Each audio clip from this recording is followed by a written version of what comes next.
Hi friends, welcome back to Nagas Kitchen. இன்னைக்கு நம்ம Nagas Kitchenல உங்களோட நான் ஷேர் பண்ணிக்க போறது என்னுடைய வீட்ல நான் வளர்க்கக்கூடிய செடிகள் மற்றும் அதனுடைய பராமரிப்புகள்.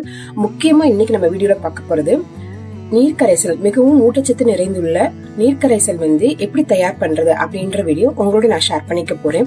இந்த நீர்க்கரைசல் பாத்தீங்கன்னா தேவையில்லாத பூச்சிகள், அப்புறம் இலை அரிப்புகள், நிறைய மாவு பூச்சி, இந்த மாதிரி பூச்சி எல்லாத்தையுமே நல்லா கண்ட்ரோல் பண்ணும். அதோட இல்லாம நிறைய மொட்டுகள், புதிய தளிர்கள், நிறைய பூக்கள் பூக்குறதுக்கும் இந்த நீர்க்கரைசல் ரொம்பவே ஹெல்ப்ஃபுல்லா இருக்கும் ஃப்ரெண்ட்ஸ்.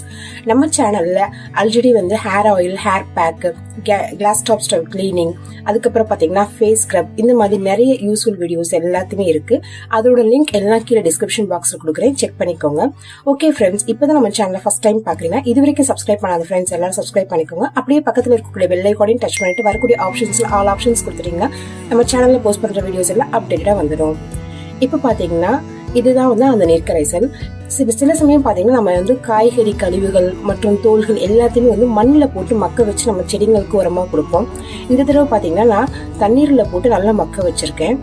தண்ணீர்னா வெறும் தண்ணீர் இல்ல, நம்ம அன்றாட நம்ம வீட்டுல யூஸ் பண்ணக்கூடிய வேஸ்டேஜ் வாட்டர்ஸ் தான் இது எல்லாமே. இந்த வாட்டர் எல்லாமே என்னென்ன நான் சேர்த்திருக்கேன் அப்படிங்கறத இப்ப உங்களோட நான் ஷேர் பண்றேன். பொதுவா நம்ம வீட்டுல டெய்லி சாதம் வடிக்கிற பழக்கம் இருக்கும். சில பேர் வீட்டுல குக்கர் தான் மோஸ்ட்லி இப்ப வைக்கிறது. சோ அந்த மாதிரி நீங்க சாதம் வடிக்கிறீங்க அப்படின்னா டெய்லி வடிக்கிற கஞ்சி தண்ணியை இந்த மாதிரி ஒரு பக்கெட்ல சேவ் பண்ணி வச்சுட்டே வாங்க. அதுக்கப்புறமா பாத்தீங்கன்னா சில சமயம் நம்ம வீட்டுல பழைய சாதம் மீந்துரும். அது ஒரு சில நேரம் நம்மளால சாப்பிட முடியும், சில சமயம் வேஸ்டாவே போயிடும்.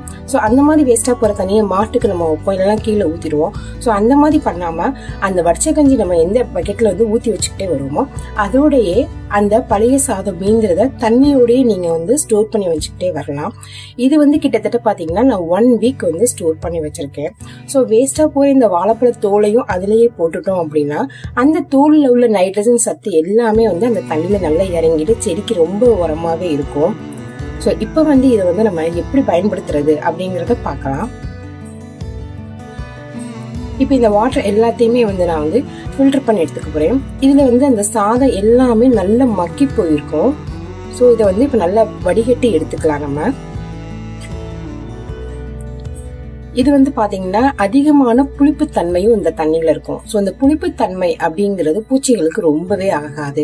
சோ இதை ஒன்ஸ் நீங்க ஸ்ப்ரே பண்ண ஆரம்பிச்சிட்டீங்க அப்படின்னாலே அந்த செடியில இருக்க எல்லா பூச்சிகளையுமே ரிமூவ் ஆக ஆரம்பிச்சிடும். இப்ப நம்ம இதை வடிகட்டி எடுத்துக்கலாம்.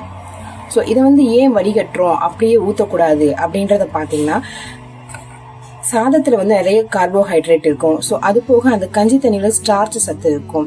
சோ இதுக்கு எல்லாத்துக்குமே நம்ம மண்ணுல ஊத்தும் போதோ இல்ல இலைகள் வழியா நம்ம ஸ்ப்ரே பண்ணும் போதோ அந்த எறும்பு தொல்லைகள் வர சான்சஸ் உண்டு. சோ அதனால இதுல நான் நல்லா வடிகட்டிட்டு 1 டேபிள் ஸ்பூன் அளவுக்கு மஞ்சள் தூள் சேர்த்துக்கிறேன்.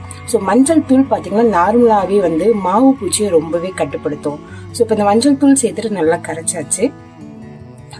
இந்த வாட்டரை நான் இந்த மாதிரி ஒரு ஸ்ப்ரே பாட்டில்ல எடுத்துக்கிறேன். இந்த மாதிரி ஸ்ப்ரே பாட்டில் இருந்தாலும் சரி, நார்மலா உங்ககிட்ட ஒரு ஸ்ப்ரே கன்னும் ஒரு நார்மலா கூல்ட்ரிங்க் பாட்டில் இருந்தா கூட போதும். அதுல நீங்க இதை ஊத்திட்டு நல்லா ஸ்ப்ரே பண்ண ஆரம்பிச்சிடலாம். இப்ப இந்த வாட்டர் ஃபுல்லாத்தையும் இதுல ஊத்திட்டு ஸ்ப்ரே பண்றதுக்கு முன்னாடி என்னோட செடியில என்னென்ன பிரச்சனை இருந்துச்சு அப்படிங்கறத காமிக்கிறேன். இது பாத்தீங்கன்னா நான் வாரத்துக்கு ஒரு தடவை கட்டாயம் நான் செடிங்களுக்கு கொடுத்துருவேன். சோ அந்த மாதிரி கொடுக்கறதுனால மோஸ்ட்லி எனக்கு பூச்சிகள் தொல்லையே இருக்காது. சோ இப்ப பாத்தீங்கன்னா இந்த மாதிரி பூச்சி ஒரு 2-3 கருவேப்பிலை செடியில இருக்குது.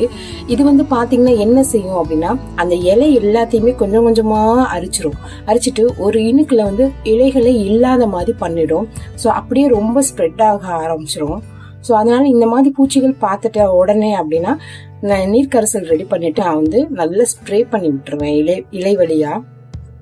இப்ப பாத்தீங்கன்னா உங்களுக்கே தெரியும், அந்த இலைகள் எல்லாம் அங்கங்க லேசா அரிச்ச மணிக்கு இருக்கும். ஒரு சில காம்புகள்ல இலைகள் ரொம்ப கம்மியா இருக்கும். இங்க பாத்தீங்கன்னா ரொம்ப கம்மியா இருக்கு பாருங்க, பாதி இலையே காணோம். அது போக இந்த மாதிரி நிறைய மொட்டுகளும் இந்த நீர்க்கரைசலுக்கு வைக்கும். நீங்க பூக்கள் மொட்டு வைக்கிற நேரத்துல இந்த மாதிரி நல்லா தண்ணியை ஸ்ப்ரே பண்ணிட்டீங்க அப்படின்னா அடுத்தடுத்து நிறைய மொட்டுகள் வைக்கும். இது அரளி செடி. இது எல்லாமே என்னோட மாடியில தான் நான் வச்சிருக்கேன். அரளி, கருகப்பிள்ளை, மருதாணி இந்த மாதிரி செடிகள் கொஞ்சம் மாடியில நான் வச்சுட்டேன். இப்ப இதுல ஒரு மாவு பூச்சி உங்களுக்கு நான் காட்டுறேன். இந்த வெள்ளையா ஒயிட்டா குட்டியா தான் தெரியும் மாவு பூச்சி. ஸோ நான் லைட்டா பூச்சி வர ஆரம்பிச்சிட்டாலே இந்த நீர் கரைசல் வந்து ஸ்ப்ரே பண்ணிடுவேன். இந்த ஒரு தடவை நீர் கரைசல் நீங்க ஸ்ப்ரே பண்ணிட்டீங்கன்னா கிட்டத்தட்ட 1 மாசம் 1.5 மாசம் வரைக்கும் பூச்சி தொல்லையே இருக்காது. இப்ப நம்ம இதை வந்து எல்லாத்துக்குமே ஸ்ப்ரே பண்ண ஆரம்பிச்சிடலாம். இப்போ ஸ்ப்ரே பண்ணும்போதே பாத்தீங்கன்னா அந்த பூச்சி எல்லாமே வந்து வெளியே வரும் பாருங்க. அந்த புளிப்புத்தன்மை, அந்த நீர்க்கரைசல் உள்ள ஸ்மெல்லு அப்படிங்கறது அந்த பூச்சிகளுக்கு ரொம்பவே சேராது. நம்ம ஸ்ப்ரே பண்ணதுமே அது ரிமூவ் ஆக ஆரம்பிச்சுட்டே இருக்கும். இது வந்து மருதாணி, நல்ல இலைகள் நிறைய இருந்தது. இப்ப மழை பெஞ்சது அப்படின்றதுனால மழை டைம்ல நம்ம நிறைய கிளைகள் ஒடிச்சு விட்டோம்னா திருப்பி துணுக்குறதுக்கு நிறைய சான்சஸ் உண்டு. ஸோ இந்த நீர்க்கரைசல் பாத்தீங்கன்னா இலைகளை வந்து எப்பயுமே நல்லா பச்சை பசைகள்னு வச்சுக்கிறோம். ஸோ 10 பைசா கூட செலவே இருக்காது இந்த நீர்க்கரைசல் நமக்கு ப்ரிப்பேர் பண்றதுக்கு. ஸோ அந்த பூச்சி இருக்கிற இடம், அந்த புதிய தளிர்ல வர இடத்துல எல்லாத்துலயுமே வந்து நீங்க நல்லா இந்த நீர்க்கரைசலை ஸ்ப்ரே பண்ணலாம். நம்ம இலை வழியா மட்டும் இல்லாம இந்த மாதிரி ஃபர்ஸ்ட் இலை வழியா நம்ம ஸ்ப்ரே பண்ணி முடிச்சதுக்கு அப்புறமா எல்லா தொட்டிலையும் ஒவ்வொரு மக்கு நீங்க இந்த நீர்க்கரைசலை விட்டுறணும். விட்டுட்டீங்கன்னா செடி நல்லா வளரும்.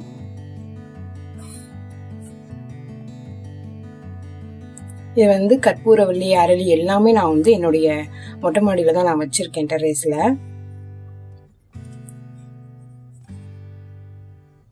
இதுக்கு வந்து பாத்தீங்கன்னா முன்னாடி வந்து இந்த மாதிரி செய்யாம நான் வந்து மாசம் ஒருக்கா உரம் வாங்கி போட்டுக்கிட்டு இருந்தேன்.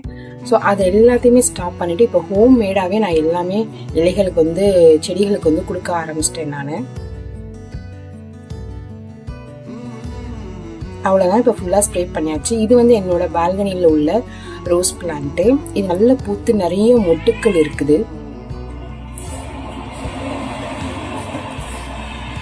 இந்த ரோஸ் பிளான்ட்டுக்கு வந்து நம்ம அந்த நீர் கரைசல் தாராளமா நம்ம கொடுக்கலாம். ஒன்ஸ் நம்ம ரோஸ் பிளான்ட்டை வந்து பராமரிக்க ஆரம்பிச்சிட்டோம் அப்படின்னா நம்ம அதை ஃபாலோ பண்ணிட்டே இருக்கிறதுக்கு ரொம்ப ஆசையா இருக்கும். அது மட்டும் இல்லாம ரோஸ் செடியை லேசா கொஞ்சம் நீங்க பராமரிச்சிட்டாலே போதும் நிறைய பூக்கள் வரும். ஃபர்ஸ்ட் இருந்த பூ எல்லாத்தையுமே கட் பண்ணிட்டேன். புதிய தளிர்கள் நிறைய வந்திருக்கு பாருங்க. ஸோ இந்த மாதிரி தளிர்கள் வர நேரத்துல நம்ம இந்த நீர்க்கரைசல் கொடுத்தோம்னா அது நல்ல நிறைய சத்தோட அந்த தளிர்கள் வர ஆரம்பிக்கும், மொட்டுக்கள் நிறைய வைக்கும். இப்ப இந்த இதுக்கும் ஸ்ப்ரே பண்ண நம்ம ஆரம்பிச்சிடலாம். இந்த மாதிரி நீங்க வந்து 10 நாளைக்கு ஒருக்கா கூட பண்ணலாம், இல்ல 2 வாரத்துக்கு ஒருக்கா கூட நீங்க பண்ணிடலாம் இதை. ஓகே ஃப்ரெண்ட்ஸ், இன்னைக்கு நம்ம சேனல்ல உங்களோட ஷேர் பண்ணிக்கிட்டு இந்த வீடியோ உங்களுக்கு பிடிச்சிருக்குன்னு நான் நினைக்கிறேன். இந்த வீடியோ உங்களுக்கு பிடிச்சிருந்தா நம்ம சேனலுக்கு ஒரு லைக் போடுங்க, உங்க ஃப்ரெண்ட்ஸோட ஷேர் பண்ணிக்கோங்க. மறந்துடாம நம்ம சேனலை சப்ஸ்கிரைப் பண்ணிக்கோங்க. தேங்க்யூ.